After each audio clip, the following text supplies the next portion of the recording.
Nous sommes de retour sur le plateau d'Info 10 pour ce focus spécial carnaval. Alors nous le savons, le carnaval en Guadeloupe est une institution, si on peut dire. Il y a des amateurs, des passionnés, mais il y a aussi les acteurs qui œuvrent pour que la tradition perdure et pour que chaque année, ce carnaval se passe dans les meilleures conditions possibles. Et ce soir, nous recevons donc Madame Dalila Marie-Joseph, chargée de communication de la Fédération guadeloupéenne du carnaval. Bonsoir Madame. Bonsoir. Nous recevons Monsieur Joël Jacota, président du groupement pour la culture et le carnaval de la région pointoise. Bonsoir Monsieur. Bonsoir Ophélie, bonsoir inspecteur de Canal 10. Et enfin nous recevons Monsieur Willy Abar, président de l'Office du carnaval de Guadeloupe. Bonsoir à tous les auditeurs de Canal 10. Bonsoir à vous et bienvenue sur ce plateau. Merci de nous faire l'honneur de votre présence. Donc c'est vrai que comme je le disais, chaque année, vous faites en sorte que le carnaval se passe dans les meilleures conditions possibles dans votre fonction et dans votre rôle. Donc nous recevons ce soir différents groupements, différentes fédérations pour justement permettre un carnaval, des festivités qui puissent aussi plaire, satisfaire pleinement sur tous les plans les spectateurs aussi, mais aussi ceux qui chaque jour sont dans les groupes, sont dans les masses. Au niveau de la région pointoise, chaque dimanche, on a effectivement le carnaval avec les groupes à peau généralement et autres groupes à caisse claire, même groupes à masse qui se déroulent. Comment est-ce qu'on arrive à fédérer et à permettre justement la transmission de la culture du carnaval au niveau de la région pointoise? Comment est-ce que ça se déroule? Bonsoir à tous. Alors, je peux déjà dire une chose. Alors, sachant que tous les dimanches, les masses à peau sont à Pointe-à-Pitre, excepté le 28 janvier hier, comme c'est les abîmes, donc tous les masses à peau convergent vers les abîmes, après le traditionnel debout de point grand vité des abîmes. Et voilà, donc depuis les premiers dimanches de janvier jusqu'au mercredi décembre, les masses à peau déambulent en Guadeloupe et le dimanche, ils déboulent à Pointe-à-Pitre. Nous, au niveau du groupement, on s'organise, par exemple, à mettre en place la première parade du dimanche de janvier. C'était le 7 dernier, la parade d'Ewa, où nous avons organisé un petit circuit sécurisé en amont des masses à peau, c'est-à-dire aux alentours de 16-17 heures, les groupes à caisse claire étaient dans la rue et par la suite les masses à peau. Donc c'est la seule organisation que nous avons au niveau de Pointe-à-Pitre. En janvier. Nous avons autre manifestation comme Masse Espoval que nous avons organisé au musée Saint-John-Perse qui a commencé depuis le 5 janvier dernier jusqu'au 14 février. Et à partir de février, nos organisations, le 3, les élections, Prince et Princesse, la Reine Seigneur Val et Miss et Mister. Le 9, on a le défilé des générations à Pointe-à-Pitre. Et le 11, 12, 13, les manifestations et la grande parade du 11 février à Pointe-à-Pitre. Donc, c'est ce que nous organisons. Nous travaillons quand même avec d'autres fédérations, le KMK, le collectif masculin Tirel. C'est eux qui, tous les dimanches, ont la main sur les masses à peau à Pointe-à-Pitre. Donc, sauf hier où ils étaient aux abîmes, mais par exemple, on revient dimanche prochain le 4, ils y seront. Nous, on reprend la main les jours gras, le dimanche gras, mais le 13 février, le mardi gras, nous travaillons avec la FJC et le collectif masculin Tirel pour la pointe en masse pour ce mardi gras. Et le mercredi décembre, nous sommes dans Pointe-à-Pitre pour le brûlé Vaval après quelques déambulations dans la ville. Donc, on essaie de rendre la tâche facile en organisant de main de maître ces parades, ces déboulés. Et par la suite, chacun trouve sa cause tranquillement, sans problème, en évitant le maximum qu'il y ait des débordements, comme malheureusement ce premier dimanche de janvier où un gamin de 12 ans s'est fait heurter par un booster et où il a eu une fracture ouverte du tibia et du péroné. J'espère qu'il va bien et si ses parents m'entendent, je lui souhaite encore un bon rétablissement, sachant que c'est pas encore ça. Donc voilà un petit peu, et en espérant aussi que les jours à venir, comme hier aux abîmes, ça s'est très bien passé. On n'a pas entendu trop de choses et que les choses vont se définir tranquillement pour la fin du carnaval. Tout à fait. Effectivement, bon, malheureusement, des accidents, il en arrive, hein, même hors période de carnaval. Mais c'est vrai qu'en période de carnaval, ça arrive et ça affecte non seulement les groupes, mais également vos institutions, hein, puisque vous faites tout en œuvre pour que ça se passe du mieux possible. Il y a eu également un accident un dimanche à Pointe-à-Pitre où un des membres d'un groupe avait malheureusement été aussi heurté par un scooter. Ouais. Et comment justement la sécurité, comment est-ce qu'elle est mise en place pour éviter, malheureusement on se rend compte que malgré tout ce qui est fait, il peut y avoir des accidents, mais d'une manière générale, comment est-ce que vous vous organisez l'un l'autre pour justement sécuriser le plus possible les lieux où se déroulent les déboulés, les défilés, etc. Ben, écoutez, de toute façon, je pense que nous qui sommes là, nous serons unanimes à dire les mêmes choses, puisque nous ne pouvons pas organiser si nous n'avons pas un dossier de sécurité, je dirais, en béton. Puisque l'État est là pour veiller justement à la sécurité des personnes, mais à la sécurité des carnavaliers. Bien que nous sachions qu'au niveau des groupes, ils ont leur sécurité, ils ont leur encas, mais ce n'est pas suffisant. D'accord ? Nous ne pouvons pas dire que la tolérance est zéro. La preuve, Joël vient de le dire, nous avons ce phénomène de scooter invraisemblable. Même, ils ouvrent les barrières pour pouvoir intégrer les circuits. Donc là aussi, c'est une chasse, mais c'est vraiment une chasse pour faire en sorte que ces scooters ne blessent aussi bien les carnavaliers que les spectateurs. Mais je vous assure que nous faisons en sorte, en tout cas les organisateurs, pour que les parades se passent au mieux et dans une sécurité totale. Les débordements, il y en a toujours.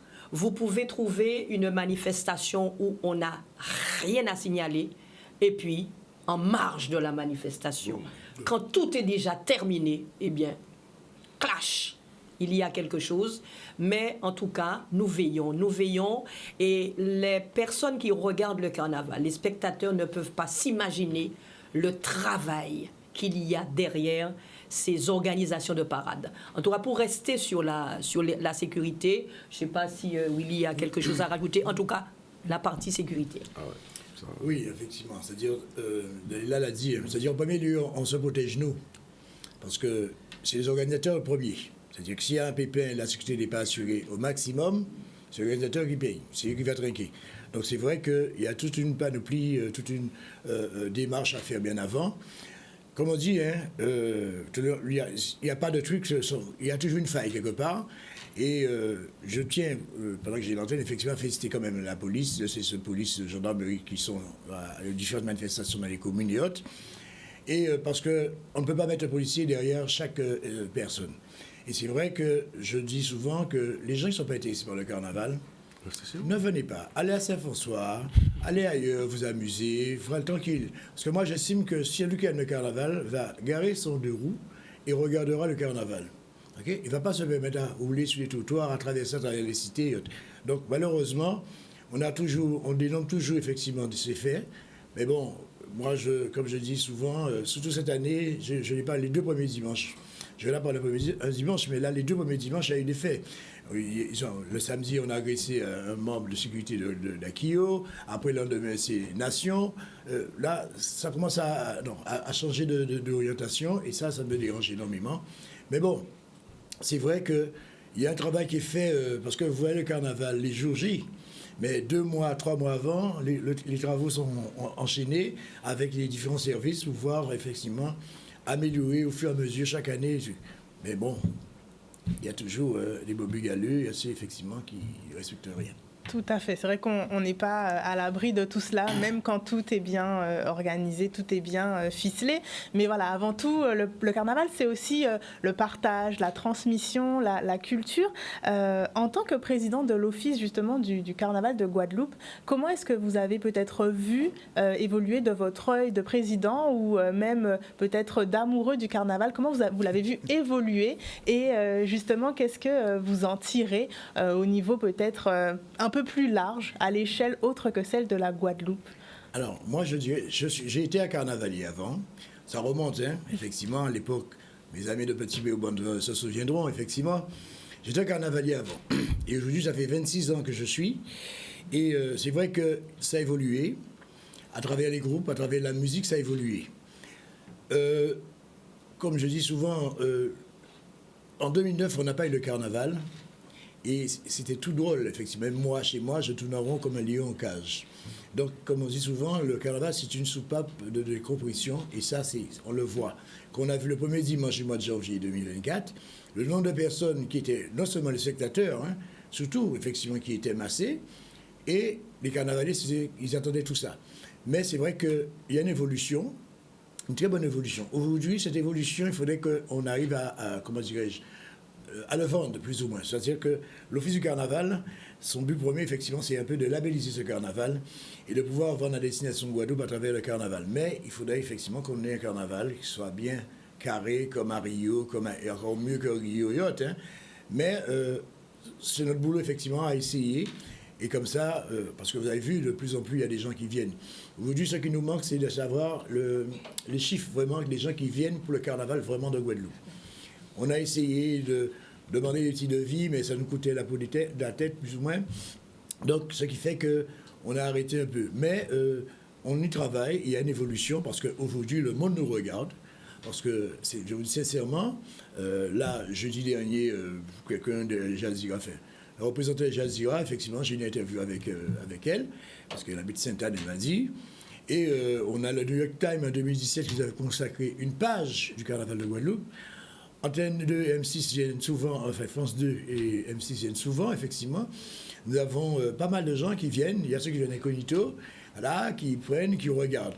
Mais j'ai eu l'occasion de discuter une fois avec le directeur du carnaval de Trinidad. Et il m'a dit, moi je regarde. Et lui regarde le nombre de personnes qui est connectées, parce que ça l'inquiète, ça, effectivement. Mais c'est vrai que nous avons évolué, et je souhaite aux carnavaliers de toujours continuer à travailler de ce sens.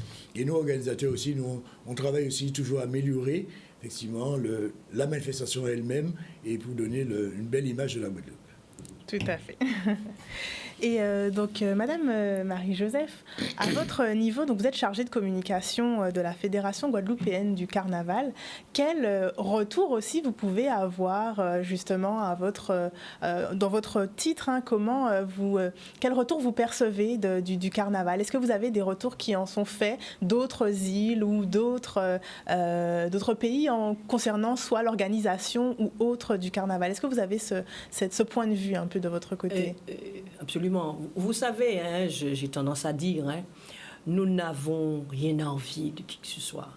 Je pense qu'aujourd'hui, sans être dans le chauvinisme, c'est l'un des lieux, en tout cas, où il y a une diversification au niveau des carnavaliers.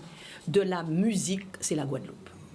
Quoi qu'on puisse dire, pour échanger aussi avec des amis de la Caraïbe au niveau du carnaval et même ailleurs. Hein, j'étais avec, pour ne pas citer Massa Robert dernièrement, au carnaval de Ouida, qui est un grand carnaval international. Eh bien, on entendait encore les mêmes choses. En Guadeloupe, c'est le paroxysme en Guadeloupe. Quand on regarde nos masses, on regarde nos groupes à peau, on regarde les caisses, on regarde les costumes, on regarde la musique avec ses compétitions dimanche après dimanche de break et j'en passe.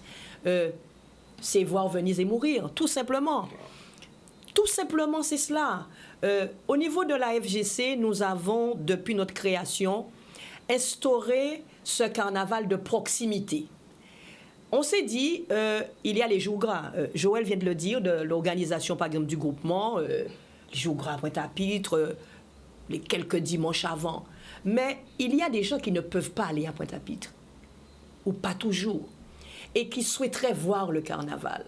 Donc, à partir de ce moment-là, depuis notre création, nous avons instauré, dimanche après dimanche, dans une commune, même lorsque les communes n'avaient pas encore de comité installé, eh bien, nous amenions ce carnaval, je dirais, devant les portes des administrés, d'accord?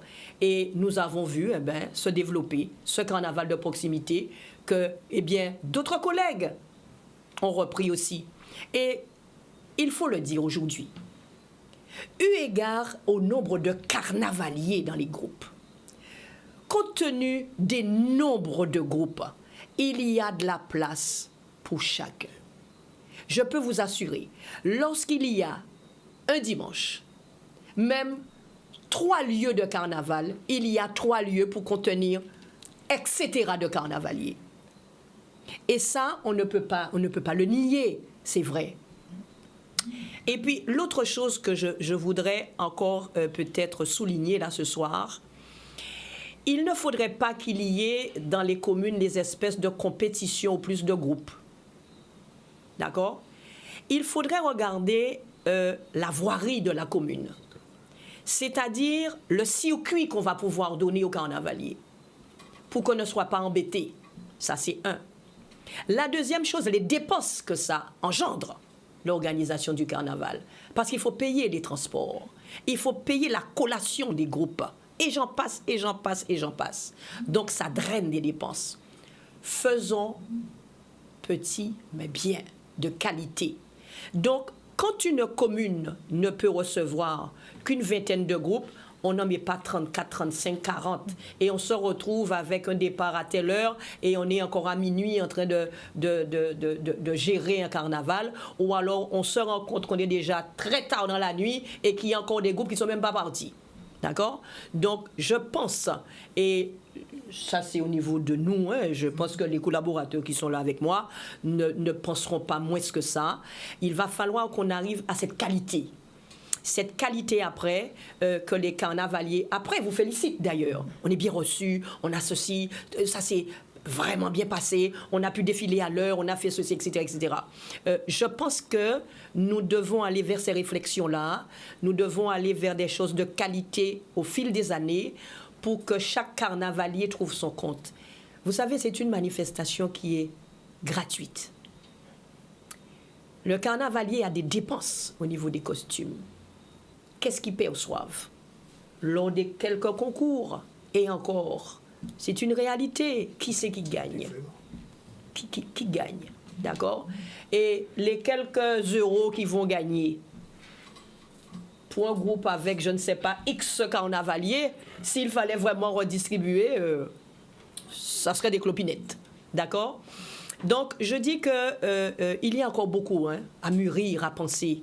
Je pense qu'il y a encore beaucoup à faire pour encore remonter encore ce niveau de notre carnaval en Guadeloupe. Mais je pense qu'il est déjà bien. Parce que je peux vous assurer que pas mal de voisins de la Caraïbe nous envient pour ça. Tout à fait.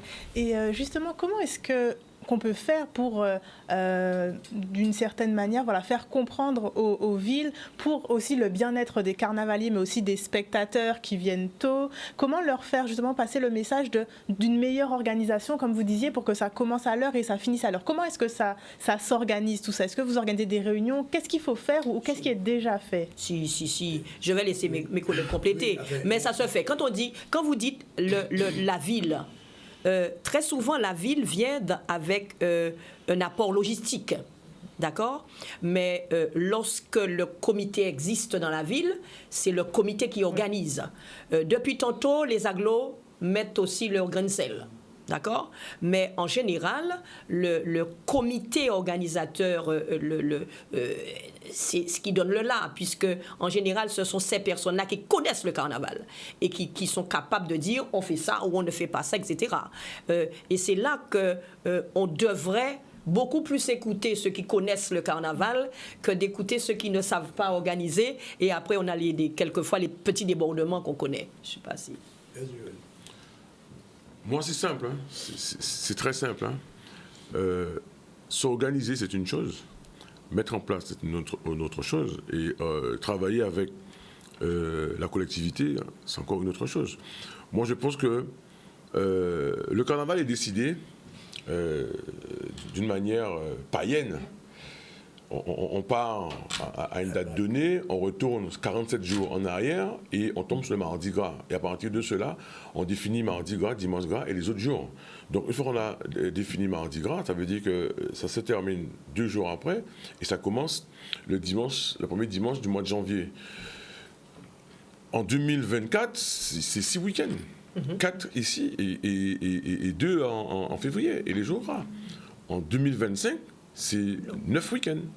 4 en février, 4 en janvier. Et ça démarrera le 5 janvier 2025.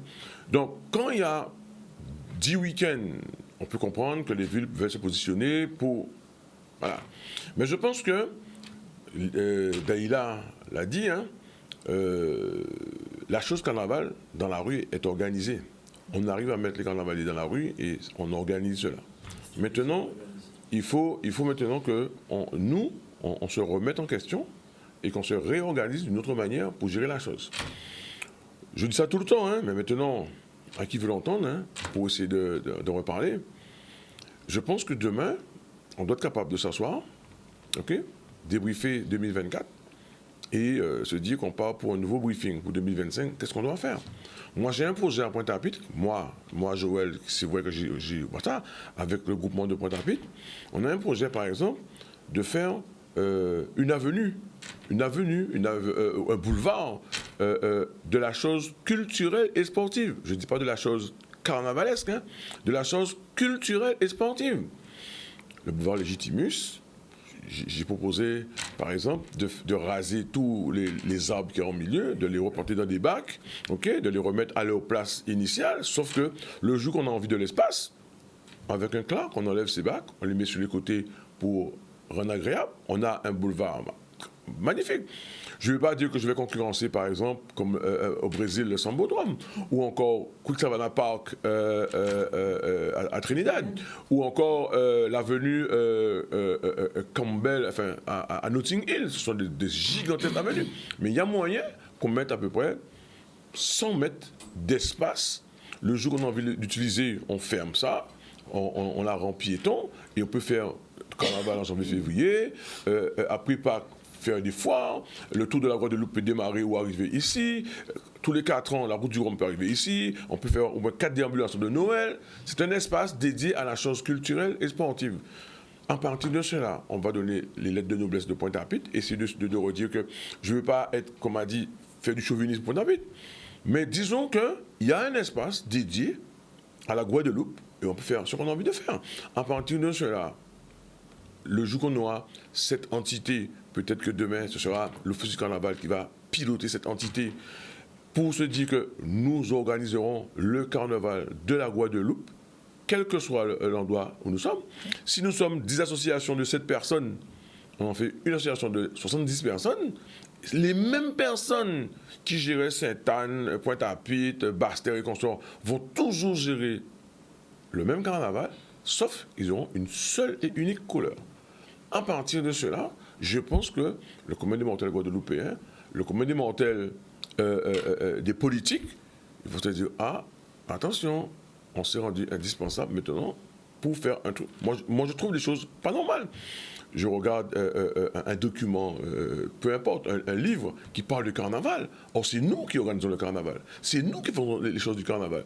Par exemple, quand je vois les compagnies aériennes qui font la pub venant en Guadeloupe pour le carnaval, c'est eux qui gagnent l'argent. On touche quoi? Non. Qui est-ce qui fait le spectacle, comme a dit Dalila? Le carnavalier qui paye ses affaires et les gens sont assis tranquillement comme à la télé et ils regardent les gens déambuler. C'est beau, c'est magnifique, comme je dis, c'est déjà dans la rue. Maintenant, trouvons un moyen. Voilà. Et ce qui est un peu difficile à admettre aujourd'hui, regardez-nous. Hein. Moi, j'ai passé 60 ans. Et nos jeunes aujourd'hui, pour leur faire comprendre que demain, c'est quelque chose d'important pour notre Guadeloupe, tant que touristique, tant économique, tant rien. Willy a parlé qu'il y a des données qui ont été faites. Moi, je sais que des gens ont déjà œuvré. Voilà. Des groupes de carnaval dépensent pour un dimanche, je dis bien un dimanche, peut-être 30 000 euros. Un dimanche, quand il y en a 10. C'est un sacré investissement. Donc, c'est un investissement voilà, physique, investissement financier. Et à partir de cela, moi, je souhaite que la Guadeloupe soit une destination incontournable pour son carnaval. Le carnaval, tout à fait. On va marquer une petite page de pub et on reviendra pour continuer sur ce sujet et pour conclure ce focus. On se retrouve dans quelques instants, chers téléspectateurs. Nous sommes de retour sur le plateau d'Info 10 pour ce focus spécial carnaval, en présence donc de Madame Dalila Marie-Joseph, chargée de communication de la Fédération guadeloupéenne du carnaval, Monsieur Joël Jacota, président du groupement pour la culture et le carnaval de la région pointoise, et Monsieur Willy Abar, président de l'Office du carnaval de Guadeloupe. Donc on évoquait effectivement l'investissement qui était nécessaire, autant pour les groupes, les comités, mais aussi les organisateurs et aussi enfin les carnavaliers. Donc c'est un investissement, on a compris, qui était financier en termes de temps. Un carnaval, ça se prépare et ça se prépare longtemps à l'avance, et notamment même aussi pour les partenaires. Comment est-ce qu'on arrive à mobiliser des partenaires pour organiser un carnaval? Comment ça se passe? Comment est-ce qu'ils sont choisis? Et comment est-ce qu'ils participent justement à toute cette mise en place? Alors, nous on n'a pas le choix. Hein. On envoie des demandes à tout le monde. Okay, celui qui est intéressé répond à notre demande et on prend rendez-vous avec eux. Il est vrai que ce qu'on pourrait attendre d'un partenaire, c'est d'avoir des sommes conséquentes. Mais ce n'est pas le cas aujourd'hui. Ça ne veut pas dire qu'on n'en a pas.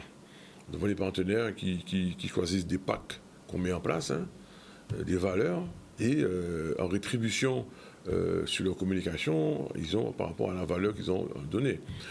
Aujourd'hui, nous, le groupement, on a investi sur des LED numériques. Parce que chaque fois, notre espace, il n'est pas grand, 30 mètres de long, 12 mètres de large. Les gens se battent pour poser des oriflammes, pour poser des banderoles et consorts. On est passé à la phase supérieure, ça coûte cher, hein, sauf que c'est mieux. Donc le partenaire, quand il regarde à la télévision, il voit les LED, il y en a 3, il y a un portique, et plus sur le podium du jury et devant un chapiteau de Cap Excellence. Donc les gens, ils se voient à la hauteur de ce que les gens donnent. La pub reste plus longtemps que d'autres. Donc voilà, mais tout le monde trouve son compte. Mais je pense qu'aujourd'hui, là aussi, par exemple, le même partenaire, il peut être partenaire chez moi, partenaire chez la FGC, partenaire à l'OCG. Voilà, ça aussi, ça pose problème. Donc, s'il fallait avoir 20 000 euros du partenaire, il va dire je vais faire plaisir à tout le monde, il va donner 5, 5, 5, 5.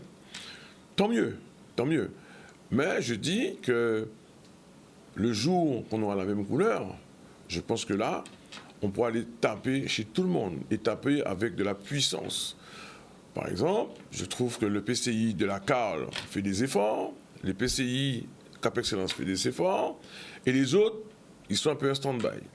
Demain, la CAL a 4 ou 5 communes, Cap en a 3, et on a de ceux, Grand Sud Caraïbes, qui en a 11, Nord-Bastère qui en a 5, et Nord Grande Terre qui en a 5. Bon, je pense qu'on doit faire l'effort. Je pense aussi que, ça c'est, on parlait de partenaires privés, mais il faut aussi que la collectivité puisse arriver. C'est région Guadeloupe, ou encore conseil départemental. Maintenant, voilà, en charge de la culture. Maintenant, ils sont sensibilisés, mais je dis que, comme disait défunt Jacobi Coali, il disait à une époque, bon ça remonte, hein, il faudrait que les collectivités arrêtent le saupoudrage. Il avait raison, hein, à l'époque. Il avait déjà raison. Parce que la collectivité ou bien les partenaires privés veulent faire plaisir à tout le monde. Maintenant, je répète, hein, 1700 km², c'est tout petit. Il faudrait qu'on se mette ensemble pour qu'on soit fort, puissant et se définir.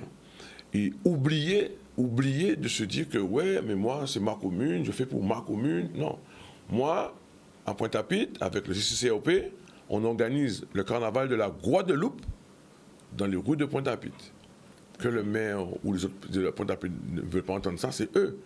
Mais si demain, ils veulent prôner un carnaval de Pointe-à-Pitre, eh ben, très vite, ça va être bouclé.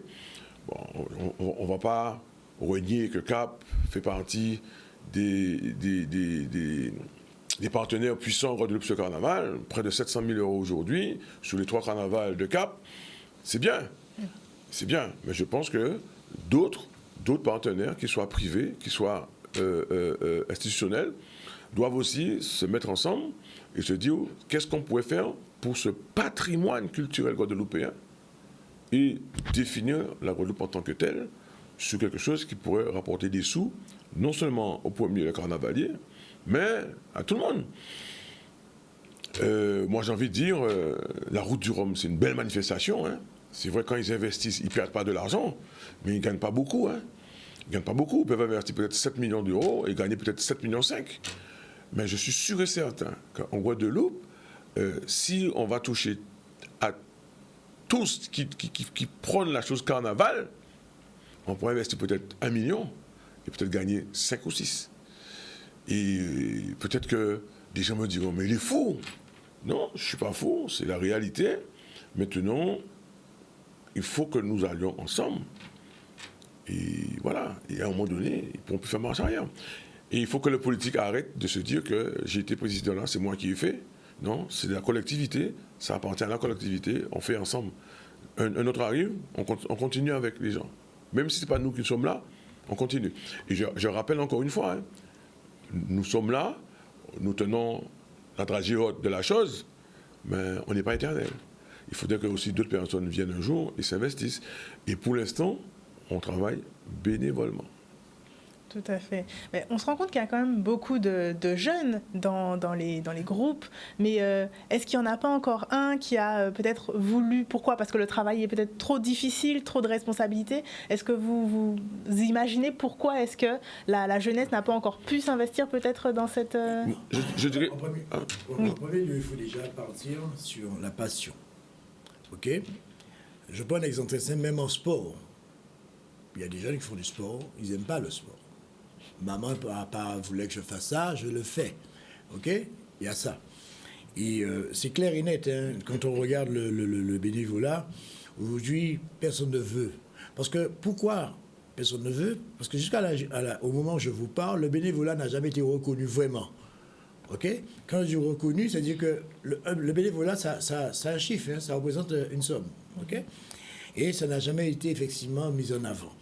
On a essayé des fois, effectivement, mais ça n'a pas été. Donc c'est surtout ça, ce côté-là.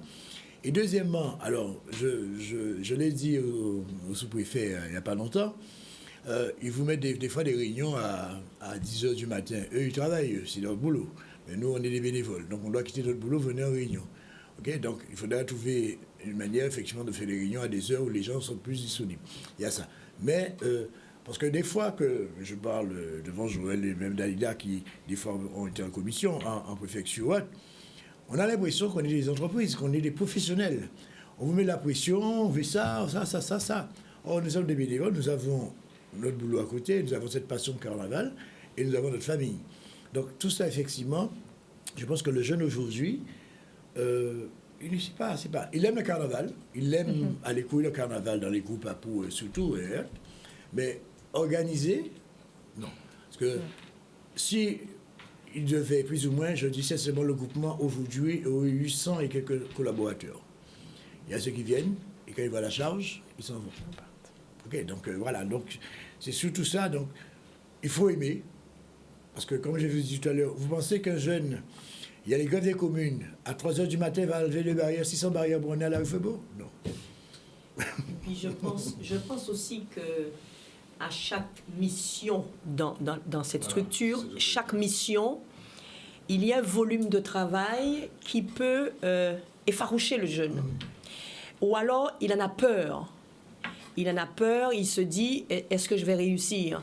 Alors, vous les retrouvez dans les organisations, à des postes où il n'y a pas trop de charges. D'accord ?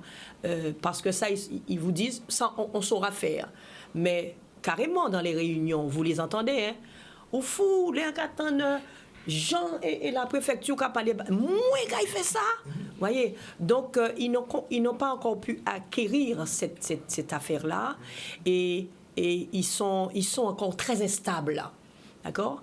Et c'est là que nous derrière, nous devons les accompagner et faire comprendre que oui, tu en as la capacité, ou alors même si nous ne sommes pas là en tête, mais nous serons toujours derrière toi jusqu'à ce que tu puisses pouvoir continuer à naviguer seul. Mais de toute façon, Joël l'a dit, on prend de l'âge. Donc forcément, il va falloir cette transmission et il va falloir que les jeunes puissent pouvoir prendre ce pan de la culture en charge. Je vous dis, le carnaval, on parle du Tour de la Guadeloupe, on parle de cyclisme, on parle de tout, mais c'est le numéro 1 en matière de fêtes populaires en Guadeloupe. On ne peut pas en déroger. Et on a parlé de collectivité, on a parlé de structure. Il faut aussi que nos décideurs, nos politiques, puissent pouvoir comprendre qu'il faut embrasser aussi cette chose culturelle. D'accord ? Et que chacun, à la hauteur de leur mission, puisse pouvoir répondre, puisse pouvoir travailler. Joël a donné une idée, là, il y en a pas mal d'autres. D'accord ? Il y en a pas mal d'autres, mais comprendre qu'on puisse enfin travailler pour, moi je dirais, le pays Guadeloupe. D'accord ? Et là, je pèse bien mes mots en disant cela, parce que nous avons un ADN culturel propre à la Guadeloupe au niveau de pas mal de pans culturels. Il va falloir que nous puissions garder celui-là qu'est le carnaval. Il se développe de plus en plus et il va falloir travailler pour que nous ayons quelque chose d'unique, quelque chose de bien. Et pour ça, il va falloir que nos décideurs et nos politiciens puissent pouvoir être à côté de nous, et pour pouvoir pulser la chose. Alors, je vais juste ajouter, effectivement. Alors, moi, il y a une chose, hein, donc Joël l'a dit, je vais revenir un peu dessus. J'estime que nous, dans le monde du carnaval, on doit être solidaire. Pas solidaire avec un petit S, c'est solidaire avec un grand S, premièrement. À ce moment-là, une fois qu'on est solidaire avec ce grand S, on pourra aller s'asseoir devant les autorités, enfin, le politique et autres. Hein, parce que le problème du politique, il voit qu'on n'est pas solidaire. Donc, il joue entre les lignes. Le jour, effectivement, que nous serons solidaires, nous pourrons nous asseoir devant eux et leur dire, voilà. Et on fait une convention à long terme. Et je pense que tout ça ira de ce côté. Par contre, au moment où j'ai peur, parce qu'on parle tout de la professionnalisation du carnaval, si nous, quand nous allons quitter, plus ou moins, qu'est-ce qui va se passer ? Il va y avoir des appels de marché, des gens qui ne connaissaient rien du carnaval, qui vont venir proposer à organiser. Ils vont demander à nos groupes de payer pour participer. Parce que un pays sans culture n'est pas un pays. Et un pays ne vend pas sa culture. Et ça, il faudrait qu'on fasse attention à ça. Et moi, c'est clair, c'est un truc que je tiens énormément. Je ne veux pas qu'on arrive à cela. Parce que s'il n'y a personne pour organiser, qu'est-ce qu'ils vont faire ? Ils vont prendre des sociétés, et ça va commencer, ça va tourner, voilà, celui-là va organiser. Voilà. Et ça, il faudrait qu'on arrive à arrêter cela. Voilà. Très bien. Je vous laisse conclure, monsieur. Oui, enfin, moi je voulais rajouter une chose. Hein. Le souci par rapport à nos jeunes, enfin le souci, c'est beaucoup dire. Le jeune, des fois, il a du bon vouloir. Je peux vous le dire, hein, il a du bon vouloir. Sauf que j'ai l'impression que l'ancien, l'administratif, est là pour le rabrouer par rapport à il faut ça, il faut ça, il faut ça, il faut ça. Le gamin, des fois, il dépose son dossier en ligne, tout et tout, et tu dis voilà, j'ai reçu un récépissé, et 1 mois, 2 mois passent, il n'y a rien, il va. Ah bon, vous avez envoyé un dossier ? Ah, oui, madame, voilà mon récépissé. Les gens, donc, des fois, tout ça aussi, ça joue en sa défaveur. Et à partir de cela, c'est là où pose le problème. Mais moi, je suis sûr et certain, moi, je peux regarder, hein, je regarde quels que soient les groupes, hein, à Masse, à Pau, à Caisse, quand je regarde le nombre de jeunes qui jouent à la musique, le nombre de jeunes filles, je parle de femmes, de jeunes filles qui se donnent à la musique aujourd'hui, quelle que soit la catégorie du Masse, c'est merveilleux. Donc ça prouve qu'au niveau culturel, ils s'investissent. Bon, la chose organisationnelle est un peu plus compliquée, plus complexe, il faut venir. Bon, moi, quand je vais quelque part, des fois même le président de l'examen me dit « Ah bon, on parle de sport ?» On me dit « Ah bon, c'est nous de carnaval ?» Il y a M. Jacota. Je dis « Non, je suis venu parler de sport. » Et ne voilà-t-il pas que... Il faut donner, il faut qu'on y aille. Et moi, je pense qu'il serait temps que, entre guillemets, les anciens qui sont là, qui connaissent la chose carnaval, il faut qu'aujourd'hui, qu'on fasse un petit pavé. Le pavé de la sécurité de la sous-préfecture, il y a à peu près 110 pages à remplir pour une manifestation. Le pavé à remplir. D'accord? Moi, je ne vais pas vous mentir, hein. J'ai une réunion avec le sous-préfet il y a 2 vendredis, je crois. Ma dernière réunion avec lui, c'est vendredi 2 pour finaliser. Il m'a donné un accord de principe sur mon organisation du 11 février. OK? Il m'a manqué que la commission de sécurité a passé le samedi gras. Donc, voilà. Donc, c'est pour vous dire que c'est pas si facile que ça. Il faut qu'on arrive à faire les choses correctement et se faire voir. Le préfet, c'est son premier carnaval. Le sous-préfet, c'est son premier carnaval. Donc, il ne connaît rien. Donc, le préfet aussi. Donc, ils sont venus, ils s'accrochent, ils regardent, ils discutent avec les gens, ils s'intéressent. Voilà. Tant mieux. Mais, comme je dis, hein, ça nous appartient. Ne laissons pas les institutions, l'État, décider à notre place. On fait avec tout le monde. Tout à fait. En tout cas, la saison se termine. Ouais. Ah oui. Nous poursuivons, et Joël l'a dit, hein, le nombre de week-ends pour ce 2024. Au niveau de notre organisation, nous avons, moi j'appelle ça un petit bijou, hein, le paradé. Ça se passe à Déé. Donc c'est le 2 février. Avec 11 groupes, pas besoin de plus. D'accord? Là, c'est vraiment premier coucher gagné cabane, n'est-ce pas? Donc, il va y avoir ça. On va organiser ce petit bijou-là, en tout cas le 2 en nocturne, avec un départ à 21h. Nous allons poursuivre avec les collègues, en tout cas dans le Bema Omimas, le dimanche. D'accord. D'ailleurs, là, en ce moment, c'est la cérémonie d'ouverture ce soir. Là aussi, hein, ça se poursuit. Et puis, quand on passe ce cap, on est avec les jours gras. Hein, donc, avec l'FGC, nous sommes à Pointe-à-Pitre. Le lundi gras, nous serons à Saint-François pour le grand nocturne du lundi gras à Saint-François. Et puis, naturellement, nous, au niveau de l'FGC, nous sommes avec le KMK et le GCCRP pour le mardi gras à Pointe-à-Pitre. Et je souligne, et je le dis encore, il y a suffisamment de carnavaliers en Guadeloupe pour pouvoir couvrir tous les lieux qu'on pourrait leur offrir pour déambuler. Il faut qu'on puisse comprendre qu'on ne pourra pas mettre des milliers de carnavaliers dans un seul lieu. C'est matériellement impossible, sauf si on défile pendant 3 jours, voire 4 jours. D'accord? Non-stop. Et je pense que, voilà, il y a d'autres manifestations, hein, par ailleurs, hein, sur la Basse-Terre, etc., avec les autres collègues. Mais je suis sûre que chaque carnavalier, chaque groupe et chaque groupement, fédération et autres trouvent leur compte, eh bien, durant une saison carnavalesque, jusqu'au jour où nous aurons cette affaire unique. Tout à fait. Voilà.